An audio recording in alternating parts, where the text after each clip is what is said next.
Welcome to this session, where we dig into how DeFi is gearing up to become the default financial interface. It's fascinating. DeFi's promise to rebuild the financial system from the ground up, but there's a twist. It's not just about adding more protocols, but fundamentally re-architecting the entire experience. Yep, right. And I find it really interesting how the article points out that while DeFi already manages billions daily, the sheer number of apps and the complexity of juggling wallets, chains, and gas fees makes it feel more like managing a flight simulator rather than experiencing a financial revolution. Exactly. I mean, imagine you're trying to simply get some yield, but you're hopping from one interface to another, to swap, to deposit, and even to track your positions. It's like, you're trying to pilot a jet, but the controls are all scattered in different places. Yep, that analogy really drives home the point. And the answer, as the piece suggests, isn't just to keep adding more protocols or apps. It's about creating a whole new foundation, a two-layer structure.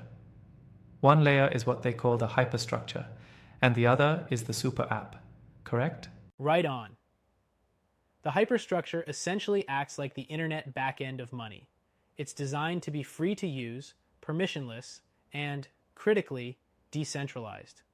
So these protocols, like Uniswap or even Curve, aren't just protocols. They become robust, continually evolving Yep. ecosystems. So these hyperstructures allow anyone to build on top of them, and they even reward users and investors, making it a kind of shared ownership model. But what really struck me was the emphasis on the super app. It's about bringing all those fragmented experiences into one seamless interface. Doesn't that sound like trying to combine, say, ride sharing, food delivery, and banking all into one app? Yeah, exactly. It's like a Swiss Army knife for finance. But um, it's not just about consolidating features, it's about making the entire user journey intuitive. Think of it as turning that scattered flight simulator into a smooth ride where everything, bridging, swapping, depositing, occurs in one atomic, user friendly transaction. Yeah, I like that. One atomic transaction that handles multiple steps in real time. It also addresses those nagging issues of discovery and execution in yield farming, right? You have a system where, with a single tap, the app automatically bridges you to the best opportunity without you having to hunt down the details. Absolutely. The discovery part means the system surfaces a menu of opportunities automatically, pulling reliable on chain data so that you're not overwhelmed by promotional noise or centralized listings. And then, the execution layer compresses those complex workflows into one streamlined operation. Right. That sounds revolutionary. But, some critics might argue that this centralization of the experience, this super app approach, could risk losing the very decentralization DeFi prides itself on. What do you think? Ah, great point. And that's exactly where the critique comes in.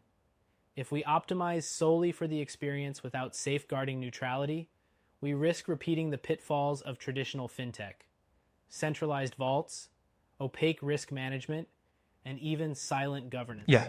The integrity of crypto's foundational principles could be compromised. So it's a delicate balance, right?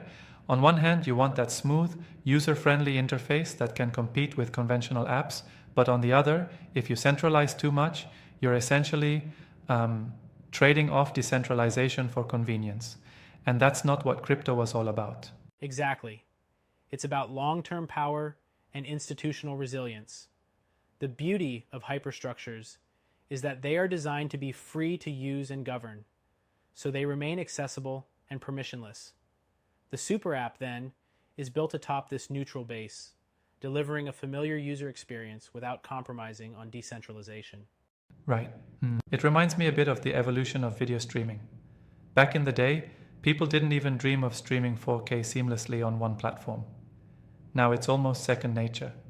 So the article seems to suggest that soon, users won't even ask if they're using DeFi. They'll just be using money on these open, invisible rails. Yeah, it's like the evolution of technology. Eventually, the underlying magic of the system becomes invisible to the end user. When the hyperstructures and super apps are perfectly aligned, you just experience an upgraded financial system that feels natural and intuitive. Yep. Now, here's a thought. If hyperstructures provide the engine and super apps offer a stellar car design, doesn't that mean, potentially, that we need constant innovation on both fronts? What happens if one, say the hyperstructure, stagnates or becomes too rigid? Wouldn't the whole system suffer? That's a very valid concern. The underlying principle behind hyperstructures is that they're designed to be expandable and resilient. They're built to reward improvements over time and to be forkable by anyone. However, if they stagnate, the whole system risks losing its benefits. It's a dynamic tension. Innovation must continue at both layers, and that's our current challenge. That dynamic tension really sets the stage for where DeFi is headed. It's not just about competing with traditional finance, but sort of redefining what money looks like on permissionless rails. And the practical impact of that, it could change how we save, invest, and access yield entirely. Exactly. Think about it. In traditional finance, growing wealth has always been a gate-kept activity. With DeFi evolving through hyperstructures and super apps, the ability to build wealth becomes truly permissionless. It's a long-awaited shift from exclusive access to universal financial empowerment. Yeah, and that brings us to the broader implications. If DeFi can truly simplify and democratize finance, then the entire global financial system might undergo a radical transformation. It's kind of like taking a chaotic, jumbled system and turning it into a finely tuned machine where everything works seamlessly in the background. Right.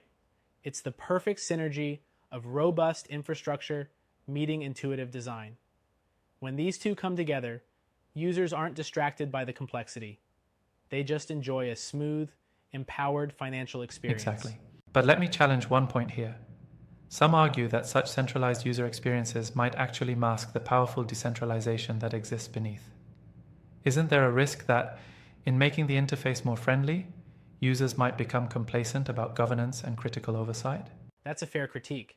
It's like, if you only focus on the shiny exterior, you might ignore potential weaknesses in the foundation.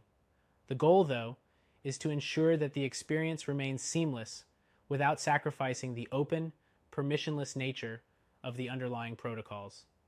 So, yes, vigilance is key, and the design of these systems must always honor the core crypto values of decentralization and transparency. Looking at the big picture, it's an exciting time. DeFi could very well scale not as a disjointed patchwork of protocols, but as a coherent, robust financial interface. And then you have these innovative layers, hyperstructures and super apps, that together could fundamentally change how we interact with money. Absolutely. Definitely. And as more users come on board, the conventional questions like, who controls this, might just become relics of the past. Instead, the focus will shift to accessibility, efficiency, and continuous improvement. It's a compelling vision for the future of finance. I can't wait to see how it evolves, especially since the contrast with traditional banking is so stark. The idea that DeFi, when properly re-architected, can not only free users from cumbersome systems, but also award them with yields that banks can't match. It almost sounds too good to be true. Indeed, it does seem transformative. And while there are still challenges ahead, like ensuring these systems remain true to their decentralized roots, the potential benefits are enormous. And that's what really makes this space so thrilling. For sure, this is not just an incremental improvement, but a potential paradigm shift. And as we navigate these changes, it's going to be fascinating to see how builders, users, and even regulators adapt to this emergent financial interface. Right. And it's an evolution akin to stepping from an old, clunky flight simulator to piloting a cutting-edge jet, where almost everything just works. The improvements aren't just cosmetic, they reimagine the entire experience of handling money.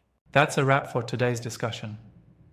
The path to a more streamlined and democratized financial future is complex and challenging, but immensely exciting. Thanks for the deep dive. I'm sure our listeners are as pumped as I am about where DeFi is headed.